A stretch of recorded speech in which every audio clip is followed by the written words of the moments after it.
Increase with 15% lower, yes. Okay. Now, in this particular, in regard to the PSCOA proposal, we had some testimony yesterday that showed that the, are you familiar with the term per employee per month cost? Yes.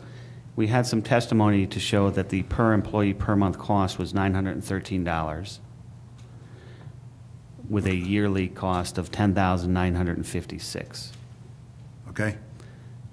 There was testimony that if you look at the percentage of that paid, the 3% salary, the 1.5% salary, if you take that from the average salary of $20 per hour, somebody that's paying 3%,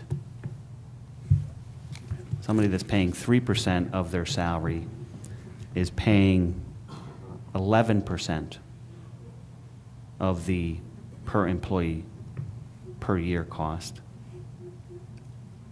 Somebody that's paying 1.5% of their salary is paying 6% of the per employee per year cost. Now, if you tie that into what the study in Highmark resulted in, the 15% decrease in claim, what, if anything, could you say about the reduction? You know, the cost of the program, at least what we're proposing, versus the potential savings based upon the Highmark study? I guess I have to caveat first. The program may be different, maybe better, maybe worse. So the effectiveness of the program may be different. So, but that's one of the frustrations right now. There's not a lot of data that's as well controlled as it was in that Highmark study. But certainly, if you look at the cost, with you got about a 25, if the way I read your program now, so 1.5% of salary is the reduction. Premium reduction. The premium or reduction. The premium, what they pay in premium. I'm sorry, 1.5%. And that translates to about 5% of the cost. But if I were to translate to the study as best I could, 5% of the cost for 25% of the group, because the participation right now was only about 25% in the Highmark study, and I don't think it's that much different for your group. So that turns out to be, about 1.25% of the cost as the cost of the program. So the cost in terms of the less employee contributions. So that pales with the 15% reduction in the trend. So I would think if other things being equal, and they never are exactly, but other things being equal, I think it'd be beneficial. So in terms, maybe in putting in simpler terms, there are certainly the premium reduction is an upfront cost that's going to be had, correct? Correct. All right. But in terms of that coming back to the Commonwealth, to the fund, in terms of cost reduction, in your opinion, would the Highmark study validate that? I think it would suggest that yes. Yes. Okay. Now, you've also talked about others. You mentioned one other study of Highmark. What was that in regard to? That was an earlier study? Yeah, that was an earlier study that they did based on their own population. So these are employees of Highmark. And that study focused on some programs they instituted. And some of these studies focused on return on investment. So what they found is their fairly limited program returned $1.65 for every dollar spent on the program. So cost effective. Okay. So in these cost containment measures, we talked about the 3 boxes. We talked about the healthy box, the at-risk box, the disease management box. To summarize your testimony, there's a movement, at least in your industry, to get away from cost shifting, but to get into the cost containment measures that we talked about. Is that correct? That's correct. All right. And the goal here is to keep somebody in the first box from migrating to the second or third box, correct? That's one of them, yes. Right. And the goal, there's even a higher goal, is to perhaps move somebody back to the at-risk box or back to the healthy box. Is that Yes, correct? yes. All right. That's all I have. Cross-examine? May I? Sure. Jim, I'm Fred D'Angelo. I'm the Commonwealth appointed arbitrator. Welcome. Thank you. Few questions for you. Sure. The clients that you represented, I think you said there were about 20 multi-employer or Taft-Hartley funds. How many of those are construction funds?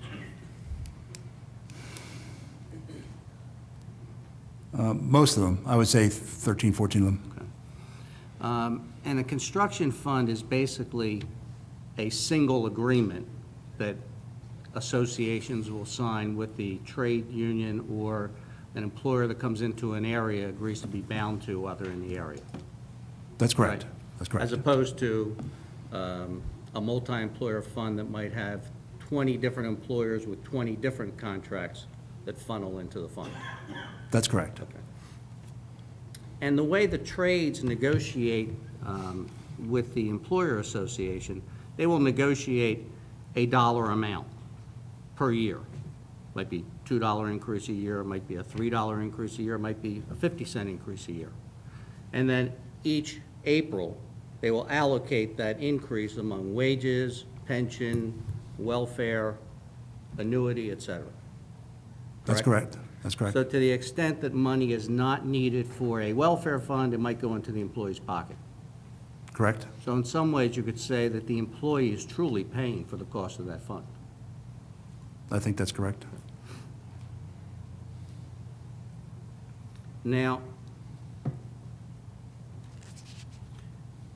and you work with a joint board of trustees on all of your clients, correct? That's correct. Equal number of management and equal number of union trustees, Correct. similar to the PEBTF.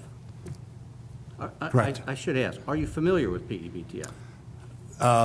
High level, I don't have detailed knowledge of it, but Okay. yeah, how it works. If I told you that it is an equal number of union-appointed trustees and employer-appointed trustees, that would be consistent with what you know? That's correct. Okay. And there are different contracts, although it's one employer, the Commonwealth, there are several different contracts that the Commonwealth has with different unions, including PSCOA, that feed into PEBTF. Okay? You're aware of that? Yes. Now, with your clients, the Board of Trustees established the different benefit plans that are being administered by those trustees, That's correct. correct? If there's going to be they might offer more than one option. That's correct. And they will define the level of benefits that are being offered under each option, correct? That's correct. They might have a PPO and an HMO. Yes. Maybe they've even gotten into a high deductible. They're probably not, although one of my clients, trust funds, has gotten into that. And periodically, they will adjust the benefits that that plan gives. Correct. Years ago, one of the major changes was the introduction of generic drugs, Yes. right? And most plans have now gone to a mandatory generic drug. A lot of them. And just so we understand, by generic drug, what I am talking about, and I'll probably be unartful is how I describe this, is that the drug product has the exact same ingredients as the brand name, That's correct. as opposed to, I forget the term that is used when it's not a generic, but it's an alternative. Therapeutically equivalent. Okay. For example, Lipitor has no generic, right? Correct. But some would say that Crestor is a therapeutic. Equivalent. Thank you. And where the funds have gone to a mandatory generic, they require the member, the covered lives, to use the generic if it's available. Typically, they require them to either use the generic that's available or pay the difference in cost. Or pay up. Yep. It's a cost sharing. It's a cost shifting. It's to change behavior. And the reason why it's required is because when left to our own devices, we, as consumers, tend to go with the brand over the generic. Right? I don't know how many people make a conscious decision. They'll go with whatever the doctor prescribed typically. Well, if we always chose the brand, nobody would buy Bayer, nobody would buy Anacin, you would buy the CVS or the Rite Aid brand because it's the same. I can't say that, Ceta something something, correct? Say it again, please. If we did it, we are consumers who tend to buy products based upon advertising, and we would tend to go towards brands versus the store generic. Otherwise, there would be no brands left out there where the patents have expired. Well, there would be no generic if we all bought the brand, so I think probably there's some of each. Okay. But the purpose of going to a mandatory generic was to change behavior, and it was mandated. Correct.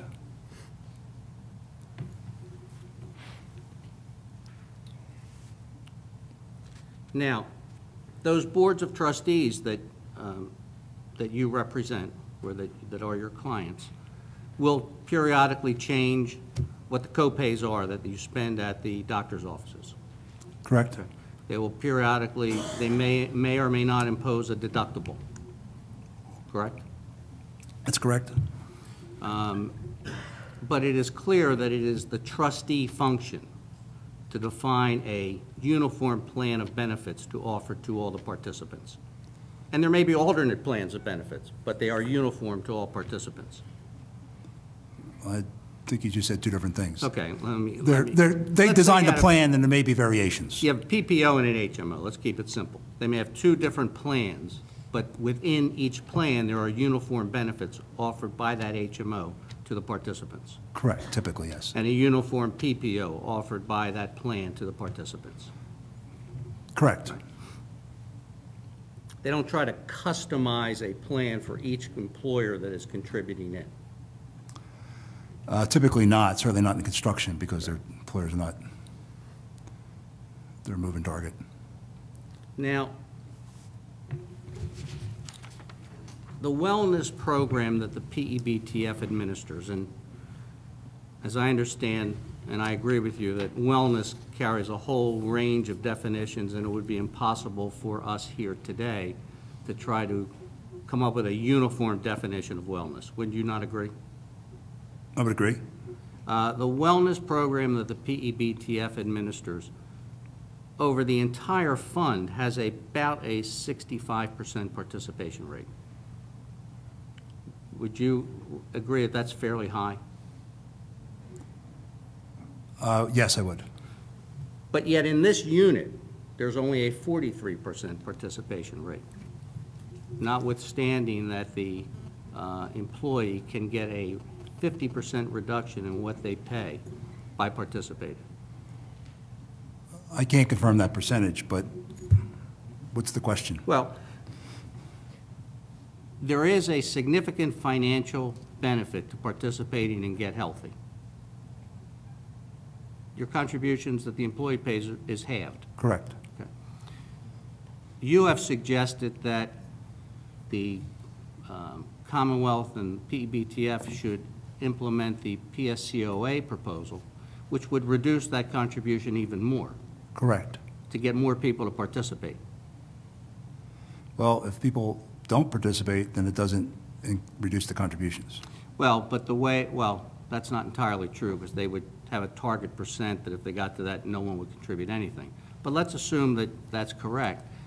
Yet here, fewer than half the membership participates, even though all that's involved in the PEBTF wellness is filling out an assessment and taking phone calls. There is no requirement to change behavior. Do you find that unusual that such a low percentage would participate when it's so high throughout the rest of the Commonwealth? From your experience. I don't think I have experience where I could say what is usual.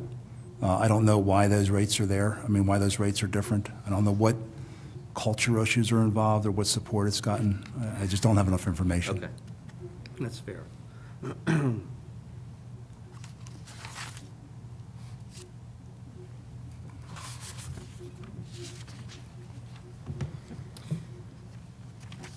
Do some of your funds,